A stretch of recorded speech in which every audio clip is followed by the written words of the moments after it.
High smart marketers, চাইনাতে একটা প্রবাদ আছে যে যদি তুমি তোমার গন্তব্যই না জানো তাহলে যে কোনো পথই তোমার গন্তব্যে আসলে নিয়ে যাবে।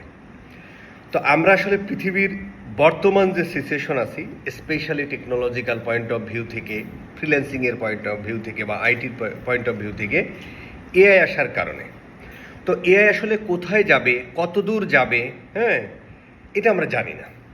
আমরা এখন এআইয়ের যে ধরো চ্যাট জিপিটি বলো, ডিপসিক বলো, যে ক্লিং ফ্লিং অমক তমক ভিও, এআই স্টুডিও যাই তুমি দেখতেছো ভাই, এটা আসলে এআইয়ের এক একটা মডিউল।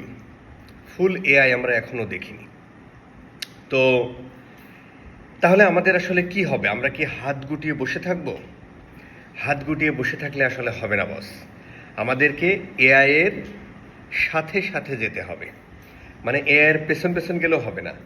এআই যেভাবে যাচ্ছে এআইয়ের সাথে সাথে আমাদেরকে যেতে হবে। এখন কিভাবে এআইয়ের সাথে সাথে যাব?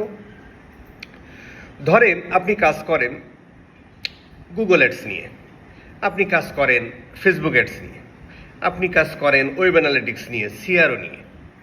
তাহলে ওয়েব অ্যানালিটিক্স, এই Google ads, Facebook ads, CRO, SEO, এই জায়গাগুলোতে এআইয়ের যতটুকু আপডেট হয়েছে ওই আপডেটগুলো আপনাকে নিয়ে নিতে হবে। তার ওইখানে তো এআই ইন্টিগ্রেটেড হয়ে গেছে, তাই না?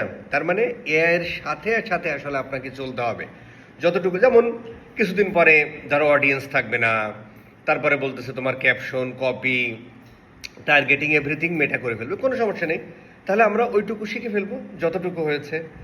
আমরা অলরেডি গুগল অ্যাডসের কথা যদি বলো, ওখানেও ধরো তোমার ইমেজগুলো ক্রিয়েট করা যায় প্রম্পট দিয়ে, অ্যাজ ওয়েল অ্যাজ হচ্ছে যে আমরা অ্যাড কপি, লেখা টেখা, এগুলো তো আমরা অলরেডি কি আপডেট হয়ে গিয়েছি না? এরকম যতটুকু আপডেট হচ্ছে ততটুকু আমাদের ওর সাথে আপডেট করে সামনের দিকে চলে যেতে হবে। কারণ দেখেন, এই যে কলম্বাস সাহেব, উনি তো আসলে স্পেন থেকে শুরু করে ভারতে ইন্ডিয়ান কন্টিনেন্টের এইদিকে আসতে চেয়েছিলেন, কিন্তু তিনি ভুলক্রমে গেলেন অন্য জায়গা। কিন্তু যে তিনি আবিষ্কার করলেন কি আমেরিকা।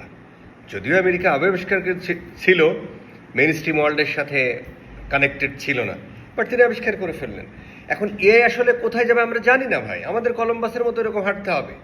হাঁটতে হাঁটতে কোনো না কোনো সময় আমরা একটা পথ পাবো। যদি আপনি হাত গুটিয়ে বসে থাকেন তাহলে এবার জিরো, বেঁচে থাকলে কথা হবে।